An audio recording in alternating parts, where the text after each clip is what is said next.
മോനെ എന്നാ 2 പാല്. അല്ല മോനെ പൈസ. മറവിയേ എത്ര ഏട്ടാ? 56. ചെയ്തിട്ടുണ്ടേ മോനെ പാല്.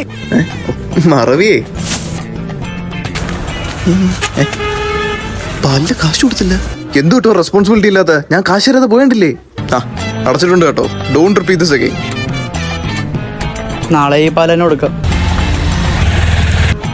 സുഭാഷേ നീ ഇതപ്പോ വന്ന്? ഞാൻ ഇന്നലെയും കൂടെ വന്നേ ഉള്ളൂ. ഓ മറവിയുടെ ഒരു കാര്യമേ. എടാ നീ പരിഭ്രാന്തനാവരുത്. പരിപ്പറിയൊന്നുമല്ല, സാമ്പാറാന്ന് തോന്നുന്നു. അതല്ല, നീ വേവലാതിപ്പെടല്ലേ വെറുതെ. വേവിക്കാതെ വെറുതെ കഴിക്കാൻ എന്തോടെ പറയുന്നത്? എടാ പൊട്ടാ, നിന്റെ ഭാര്യ പോയി. അവളോടെ പോയി വണ്ടി എന്റെ ഇരിക്കുമല്ലേ? നിന്റെ ഭാര്യ മഞ്ജുവിന്റെ കൂടെ പോയി.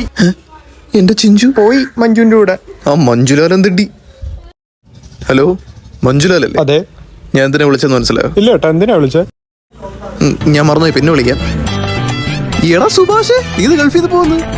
ഞാൻ 1 മാസം ഇവിടെ വന്നിട്ട്. എന്നിട്ട് ഇങ്ങോട്ടൊന്നും വരാൻ തോന്നിയില്ലല്ലോ. നീ വന്നിട്ട് അവള് ചായ ഒന്നും ഇട്ടുന്നില്ലേ? ഭാര്യ ഞാൻ പോയി നോക്കിട്ട് വരാം. ചിഞ്ചു ബേബി ഇനി ഇവിടെ നിന്നാ ശരിയാവത്തില്ല. ഞാൻ ഗൾഫിൽ നിന്ന് ഒരു 10 വട്ടം വരേണ്ടി വരും. സുഭാഷേ, നീ ഇത് ഗൾഫിൽ നിന്ന് പോകുന്നു?